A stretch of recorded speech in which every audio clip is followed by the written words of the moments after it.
नाजरीन, अफगानिस्तान में तालिबान की हुकूमत आने के बाद परवेज मुशर्रफ के बारे में चहमगोइयां शुरू हो चुकी हैं कि अब तालिबान मुशर्रफ को माफ करेंगे या नहीं। तालिबान तर्जुमान ज़बीउल्लाह मुजाहिद से भी यही सवाल पूछा गया। दरअसल मुशर्रफ ने अमेरिका को उस वक्त फौजी अड्डे दिए थे, लिहाजा इसको मुजरिम कहा जाता है। आज की वीडियो में मैं आपके सामने हकाइक रखूंगी कि क्या वाकई मुशर्रफ ने अमेरिका की मदद करके अफगानिस्तान पे हमला करवाया था। क्या मुशर्रफ एक काल पे अमेरिका के सामने झुक गया था। वैसे तो मेरे ख्याल में ये सवाल ही फजूल है कि तालिबान मुशर्रफ को माफ करेंगे या नहीं करेंगे, क्योंकि तालिबान का कब्जा अफगानिस्तान पर हुआ है, पाकिस्तान पर नहीं। आजकल तीरों का रुख जनरल परवेज मुशर्रफ की जानिब है और मजे की बात है कि तालिबान के सपोर्टर्स इन्हें अमेरिका का साथ देने पे बुजदली का ताना दे रहे हैं, जबकि मुशर्रफ ने पाक भारत जंगे बॉर्डर पे खुद लड़ के बहादुरी के तगमे जीते हैं और कारगिल वार में अगले मोर्चे से भी आगे जाकर हिंदुस्तानी जमीन पे खड़े रहे हैं। वो सफारती और जंगी दोनों मैदान के बहादुर हीरो हैं। अमेरिका ने 9/11 के बाद अफगान हुकूमत को कहा कि या तो उसामा बिन लादेन को हमारे हवाले कर दे या अफगानिस्तान से निकाल दे, लेकिन पाकिस्तान, कतर और मुत्तहिदा अरब अमारात के समझाने के बावजूद मुल्ला उमर टस से मस नहीं हुए। पाकिस्तान के पास कोई ऑप्शन नहीं था। अब अमेरिका का अफगानिस्तान पे हमला तय था। अमेरिका ने सोचा था कि पाकिस्तान इनकार करेगा और फिर पाकिस्तान के अंदर कार्रवाई का मौका मिल जाएगा। गवादर और एटमी इसासे असली टारगेट थे,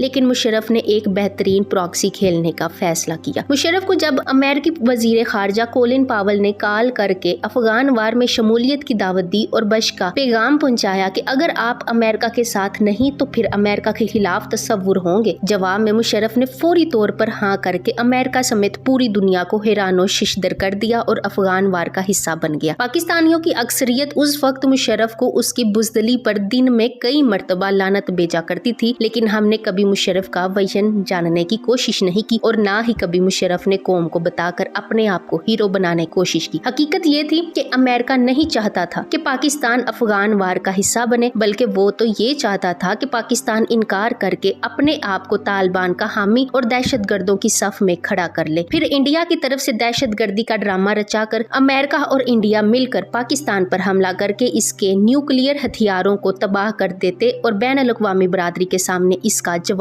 पेश करके बरीउल-ज़िम्मा हो जाते। मुशर्रफ ने लेकिन ये चाल अमेरिका पर ही पलट दी और ये बात कोलिन पावल ने अपनी किताब में भी बयान की कि इसे यकीन नहीं आया कि मुशर्रफ अफगान वार का हिस्सा बन जाएगा और इसीलिए इसे ये खबर रात 1 बजे सदर बश को जगाकर सुनाना पड़ी। अमेरिकी इस्टेब्लिशमेंट ने किसी भी सूरत में हमला तय कर लिया था। उस वक्त जब पूरी दुनिया की ताकतों ने मिलकर हमले का फैसला कर लिया तो तालिबान के साथ ही फौरी लाइहा अमल तरतीब दिया गया कि एक घर बचा सकते हैं। तालिबान ने अपनी कुर्बानी पेश कर दी। इसके बाद एक मजबूत हुकूमत और तालिबान अचानक अंडरग्राउंड हो गए। हमला आवर इत्तेहादी फिजा से बमबारी करते रहे। डिजिकेटर बम इस्तेमाल हुए, तोरा पोरा पर कारपेट बमबारी की गई और समझ लिया कि सबको मार दिया गया। फिजा से बम मारने वाले जमीन पर उतर आए और जेरे जमीन रहने वाला जमीन के ऊपर आ गए। फिर वो जंग शुरू हुई जिसने बिलाखिर अमेरिकी मईशत की कमर तोड़ दी, इनकी हर टेक्नोलॉजी को नाकाम कर दिया। उनके डॉलरों के पहाड़ मट्टी हो गए। मुशर्रफ ने एक तरफ से पाकिस्तान पर मुमकिन हमले का रास्ता बंद कर दिया और दूसरी तरफ इसने अफगान वार में शिरकत करके इस जंग को अमेरिका के लिए मुश्किल तरीन बना डाला। अगर आप भूल गए हैं तो जरा अफगान वार शुरू होने के चौथे दिन के अखबारात का मुताला करें, जब तालिबान अचानक मुकाबला खत्म करके रातों रात कहीं गायब हो गए। उस वक्त अमेरिका और इत्तेहादी फौजों को लगा कि इन्होंने फतह पा ली, लेकिन वो सोवियत यूनियन की शिकस्त भूल गए थे, जो कि गुरिल्ला वार की शक्ल में इसे मिली थी। मुशर्रफ अमेरिका का इत्तेहादी बनकर दरअसल तालिबान को एक नई किस्म की गुरिल्ला वार के लिए तैयार कर रहा था और इनका अचानक गायब हो जाना मुशर्रफ की मिलिट्री प्लानिंग का एक आला शाहकार था। इसने अमेरिका की मदद से अपनी इकोनॉमी भी बचाई और साथ साथ तालिबान को वार स्ट्रेटजी में भी मदद की जाती रही। ये बात अमेरिका को सालों बाद समझ आई, जिसका इजहार डोनाल्ड ट्रंप ने भी किया था। अमेरिका ने मुशर्रफ हुकूमत के दौरान ही एटमी इसासों का फिर से मसला खड़ा किया था और आलमी अदालत के जरिए डॉक्टर कदीर पे ये मुकदमा कायम होने वाला था, लेकिन मुशर्रफ ने डॉक्टर साहब की इसासों की मालूमात लीक करने पे अपनी ही कौम से माफी मंगवा कर मामला टाल दिया और इनकी सिक्योरिटी बढ़ा दी। मुशर्रफ जानता था कि अब पाकिस्तान में शिद्दत पसंदाना सोच में इजाफा होगा, लिहाजा इसने फौरन इस पे काम शुरू कर दिया। खेलों के मुकाबले मुनक्किद करवाए, मैराथन रेस मुनक्किद करवाई, फिरका वारियत के खिलाफ सख्त इकदामात किए, दहशतगर्दों के खिलाफ पहला बड़ा ऑपरेशन लॉन्च किया गया, रियासत के मतवाजी खड़े ग्रुप्स के खिलाफ कार्रवाइयाँ की गई। मदीना पाक की हिफाजत करने वाले कमांडो ने मदीना ثانی اسلامی جمہوریہ پاکستان کی حفاظت کا بھی حق ادا کیا۔ جنرل مشرف سے بہت سے اختلافات کے باوجود اس جنرل کو رہتی دنیا تک یاد رکھا جائے گا۔ اس نے پاکستان کو استبداد کے چنگل سے